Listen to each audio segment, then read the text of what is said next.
नोटबंदी के बाद सरकार ने काला धन रखने वालों के खिलाफ जंग छिड़ी हुई है। छोटा बड़ा कोई बच नहीं रहा, लेकिन फिर भी कुछ लोग सरकार और कानून को चुनौती दे रहे हैं। काले धन की जांच में जुटे ईडी को एक ऐसा पारस मिला है जो काले धन वालों के काले कैश को सफेद बना रहा है। जैसे पारस पत्थर लोहे को सोना बना देता है।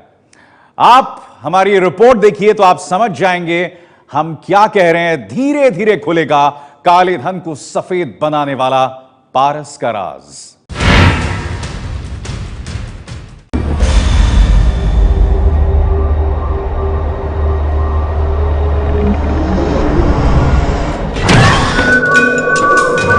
पारस पत्थर के बारे में सुना है आपने? जी हां, बिल्कुल सही सोच रहे हैं आप। वही पारस पत्थर जो लोहे को छू ले तो सोना बना देता है। अब हमारे आपके जमाने में तो किसी के पास पारस पत्थर है नहीं, होना तो दूर की बात है, किसी ने देखा तक नहीं है जनाब। लेकिन सोचिए जरा उनके बारे में जिन्हें पारस नसीब हुआ हो, वो भी तब जब नोटबंदी लागू हुई हो। नोटबंदी के बाद काले धन की खोज में जब चेन्नई के व्यवसायी शेखर रेड्डी और दिल्ली के वकील रोहित टंडन के ठिकानों पर छापे पड़े थे, तब जमकर काला धन निकला था। आपको याद होगा एबीपी न्यूज पर आपने दोनों के ठिकानों से मिले काले धन की तस्वीरें भी देखी होंगी। जब छापेमारी हुई थी तब भनक भी नहीं थी कि दोनों के हाथ में कोई पारस होगा, लेकिन एक पारस था जिसने काले धन को सफेद किया था। अगली कुछ सेकंड्स में आप अपने टेलीविजन सेट्स पर देखने वाले हैं काले धन वाले शेखर रेड्डी और रोहित टंडन के उस पारस को जो काले धन को सफेद और सफेद धन को काला बनाना जानता था। लेकिन उससे पहले बस थोड़ा सा इंतजार और कीजिए। पहले ये जान लीजिए कि पारस कैसे बना है गुनाह का हिस्सेदार। चेन्नई के हाई प्रोफाइल रसूख वाले शेखर रेड्डी के ठिकानों से 127 किलो सोना और 170 करोड़ ब्लैक मनी बरामद हुई थी। गिफ्ट बॉक्स में रखा कैश मिला था। दिल्ली में बड़े वकील रोहित टंडन के व्हाइट हाउस में 13 करोड़ 65 लाख की ब्लैक मनी मिली थी। दोनों के पास पुराने नोटों के साथ नए नोट भी मिले थे। इसी से शक पैदा हुआ कि किसने काले धन को सफेद कराया। सीबीआई द्वारा शेखर रेड्डी को कल गिरफ्तार किए जाने के बाद काले धन के पारस पर शिकंजा कसने के लिए प्रवर्तन निदेशालय ने अपना जाल फैलाया हुआ था। आज मुंबई एयरपोर्ट पर वो शख्स ईडी के शिकंजे में फंस गया जो काले धन वालों का पारस बनकर काले धन को सफेद करा रहा था।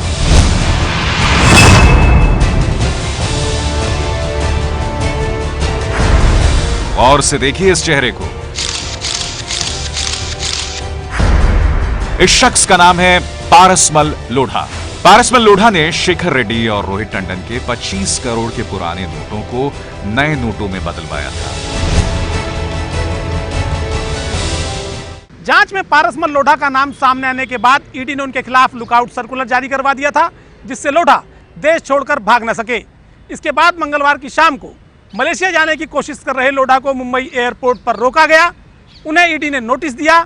इसके बाद बुधवार की शाम वो ईडी दिल्ली ऑफिस में पेश हुए, जहां पूछताछ के बाद उन्हें गिरफ्तार कर लिया गया। गुनाह सिर्फ पुराने नोटों का नहीं है, गुनाह है पुराने नोटों की ब्लैक मनी को नए नोट की ब्लैक मनी में बदलने की सेटिंग कराने का। देश के 4 मेट्रोज से कनेक्शन है इस पारस का। कोलकाता का बाशिंदा पारस चेन्नई में शेखर रेड्डी के लिए काम करता था, दिल्ली में रोहित टंडन के लिए काम कर रहा था और मुंबई से विदेश रफू चक्कर होने की तैयारी में था, लेकिन एयरपोर्ट पर ही शिकंजे में आ गया।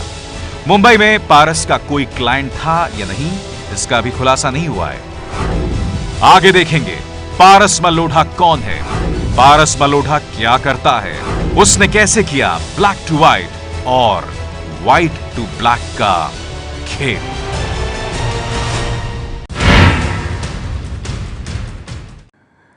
दरअसल पारसमल लोढ़ा की गिरफ्तारी ने काले धन की धरपकड़ और जांच को और फैला दिया है, क्योंकि सच सामने आया है कि काले धन को सफेद बनाने के लिए हवाला रैकेट भी सक्रिय हो गया था। सिर्फ देश वाले ही नहीं, विदेशों में बैठे हवाला कारोबारी भी अपने मुनाफे के लिए काले धन को सफेद करने में जुट गए थे। पारसमल लोढ़ा का कनेक्शन भी ऐसे ही हवाला कारोबारियों से जुड़ा हुआ है। नोटबंदी में काले धन की धरपकड़ के दौरान हाथ आए पारसमल लोढ़ा की गिरफ्तारी से नोटबंदी के गुनाह में नया एंगल जुड़ गया है। पहली बार ये खुलासा हुआ है कि हवाला कारोबार के जरिए काले धन को सफेद किया जा रहा था। पहली बार ये भी खुलासा हुआ है कि काले धन के इस रैकेट में अंतर्राष्ट्रीय हवाला डीलर भी सक्रिय हैं। पहली बार नोट का वो मुजरिम गिरफ्त में आया है जिसका जाल पूरब, पश्चिम, उत्तर, दक्षिण ही नहीं देश से बाहर तक फैला हुआ है। नोटबंदी के बाद पहली बार आधिकारिक तौर पर खुलासा हुआ है कि काले धन को हवाला के जरिए सफेद किया जा रहा था और इसमें कुछ इंटरनेशनल हवाला डीलरों की भूमिकाएं भी सामने आई हैं। इनमें से कुछ विदेशी हवाला डीलर भारतीय मूल के बताए गए हैं। पूछताछ के आधार पर ईडी इन लोगों के बारे में जानकारी एकत्र कर रहा है। आगे अगले मिनटों में आप देखेंगे कैसे हवाला रैकेट से काले धन को सफेद किया जा रहा है। लेकिन उससे पहले उस पारस के काले फॉर्मूले को जान लीजिए जिसने शेखर रेड्डी और रोहित टंडन के 25 करोड़ को ब्लैक से व्हाइट और व्हाइट से ब्लैक किया। रोहित टंडन के ठिकाने से 13.65 करोड़ मिले थे। इनमें से 2 करोड़ 62 लाख रुपए नए नोट में थे। रोहित टंडन के व्हाइट हाउस के TNT दफ्तर में नए नोट कहां से आए थे? ईडी की पूछताछ में पारसमल लोढ़ा ने माना है कि रोहित टंडन के यहां से मिले 2 करोड़ 62 लाख रुपए उसी ने बदलवा कर दिए हैं। सवाल ये कि रोहित टंडन पर इतनी मेहरबानी के बदले पारसमल लोढ़ा को क्या मिला होगा? ईडी को आरंभिक जांच के दौरान पता चला था कि पारसमल 15 से 20% कमीशन लेकर काले से सफेद करने का धंधा कर रहा था। सूत्रों के मुताबिक पूछताछ के दौरान लोढ़ा ने 1 से 2% कमीशन लेने की बात मानी है। ईडी जानना चाहता है कि 25 करोड़ के नए नोट लोढ़ा कहां से लेके आया था। अब सुनिए काले धन को सफेद कराने के उस तरीके के बारे में जो काले धन को सफेद करने का हवाला तरीका है। मान लीजिए मिस्टर एक्स के पास 500 करोड़ काला कैश पड़ा है, उसे व्हाइट करना है। मिस्टर एक्स मिलेगा हवाला कारोबारी से। हवाला कारोबारी किसी इन्वेस्टमेंट बैंकर की तरह 500 करोड़ की प्लानिंग करेगा, 100 करोड़ का सोना खरीदवा देगा। 30 लाख में 1 किलो सोना मिल रहा होगा तो वो आपको 50 लाख किलो पर 1 किलो सोना दिलाएगा। मिस्टर एक्स के 20 लाख फिजूल में जाएंगे, लेकिन वही हवाला कारोबारी का सर्विस चार्ज होगा। मिस्टर एक्स को अलग से कुछ और नहीं देना पड़ेगा। बाकी बच गए 400 करोड़। हवाला कारोबारी सुविधानुसार नई करेंसी दिला देगा। हो सकता है नई करेंसी 50 करोड़ की दिला दे या 100 करोड़ की। बाकी बच गए 300 करोड़। हवाला कारोबारी मिस्टर एक्स से 300 करोड़ के पुराने नोट लेकर दुबई जैसे किसी जगह में अकाउंट खुलवाकर जमा करा देगा। मिस्टर एक्स कैशलेस हो गए और सारे पैसे भी ठिकाने लग गए। मिस्टर एक्स जब चाहें दुबई के अकाउंट से पैसे निकाल सकते हैं। कैश निकलेगा डॉलर में। डॉलर का भाव अगर 68 रुपए है तो मिस्टर एक्स के लिए $1 का भाव होगा 100 रुपए।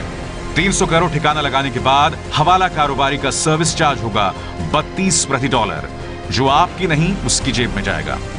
शेखर रेड्डी या रोहित टंडन के केस में यही हुआ है या नहीं, अभी पक्के तौर पर नहीं कहा जा सकता, लेकिन ऐसा ही तरीका हवाला कारोबार में चलता है। सूत्रों से एबीपी न्यूज को मिली जानकारी के मुताबिक काले धन को सफेद करने के काले खेल का सबूत भी पारसमल लोढ़ा ने ईडी को दिया। पारसमल ने माना कि उसके हवाला कारोबारियों से रिश्ते हैं। कुछ सीए भी मदद कर रहे थे। दिल्ली की साकेत कोर्ट में पारसमल लोढ़ा ने कोर्ट में कहा कि मैं मुख्य आरोपी नहीं हूं, मैंने सिर्फ रोहित टंडन को दूसरे व्यापारियों से मिलवाया है। ईडी की आगे की जांच बढ़ेगी हवाला कारोबारियों और सीए के गैंग तक पहुंचने के लिए। ईडी को यह भी पता लगाना है कि वो किस किस के लिए पारस बना, किन किन का पैसा हवाला के जरिए विदेश भिजवाया। सबसे अहम जांच ये होगी कि किन लोगों ने पारस को नए नोट दिलाने में मदद की। शेखर रेड्डी गिरफ्तार हो चुका है। पारसमल लोढ़ा भी शिकंजे में आ गया है, लेकिन रोहित टंडन अभी तक बाहर है।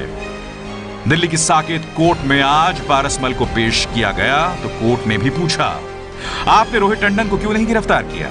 आपने इनको गिरफ्तार कर लिया तो रोहित टंडन क्यों नहीं? आपने इनको इतनी जल्दी गिरफ्तार किया, रोहित को क्यों नहीं किया? अगर उसका पैसा मिला है तो उसको क्यों नहीं गिरफ्तार किया? आप पिक एंड चूज नहीं कर सकते। क्या आप कहना चाहते हैं कि रोहित के खिलाफ पुख्ता सबूत नहीं है? ईडी इस मामले में वकील रोहित टंडन को भी पूछताछ के लिए बुलाने जा रहा है। साथ ही अंतर्राष्ट्रीय स्तर पर फैले इस रैकेट के तार से तार भी जोड़ने की कोशिश की जा रही है। इस मामले की जांच की आंच में कई और बड़े नाम सामने आ सकते हैं और जल्द ही कुछ और गिरफ्तारियां भी हो सकती हैं। Om Prakash Tiwari, ABP news, Delhi. आप देख रहे हैं काले धन को सफेद बनाने वाले पारस मल्होत्रा की कहानी। कोलकाता के इस बिजनेसमैन का इतिहास जैसा रहा है, आज काम भी उसने वैसे ही किया है। जो बिजनेस किसी कंपनी का हिस्सा हासिल करने के लिए दाऊद इब्राहिम से फोन करवा सकता है, उसके लिए काले धन को सफेद बनाना क्या चीज है।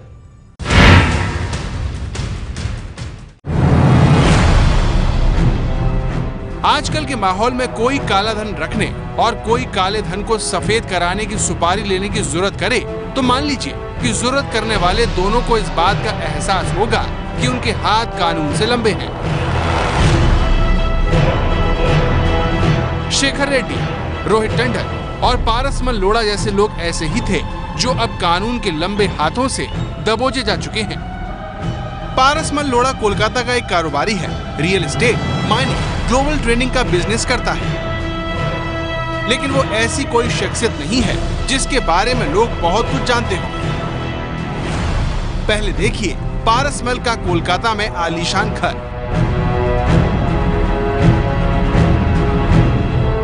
एबीपी न्यूज संवाददाता प्रकाश सेना ने काले धन के इस पारस के घर की रिपोर्टिंग की। इस वक्त हम कोलकाता के पारस मल्होत्रा के घर लोढ़ा हाउस के सामने खड़े हैं। हम लोढ़ा हाउस पहुंचे हैं पारस मल्होत्रा के परिवार के लोगों से बात करने कि यहाँ लोग क्या कहते हैं। हम अंदर जाकर देखेंगे कि घर में कोई है कि नहीं। हम देख सकते हैं करोड़ों की संपत्ति है, एक आलीशान मकान, कोलकाता का क्वींस पार्क, करोड़ों की संपत्ति, एक आलीशान मकान। यहाँ पारस मल्होत्रा अपनी पत्नी के साथ रहते हैं और हम देख सकते हैं कैंपस जो है, यहाँ 3 महंगी गाड़ियां रखी हुई हैं, काफी महंगी गाड़ी मर्सिडीज रखी हुई है। हम देख सकते हैं यहाँ पारस मल्होत्रा का जो घर है भीतर से लॉक है और घर के भीतर अभी कोई नहीं है। घर इतना आलीशान है लेकिन पिछले 1 हफ्ते से सुनसान है। केयर टेकर ने बताया कि 7 दिन पहले घर का हर सदस्य घर छोड़कर चला गया।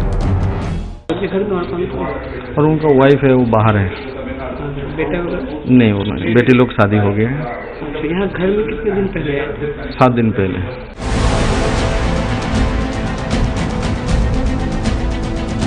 पारस मल्होत्रा का अतीत दागी रहा है।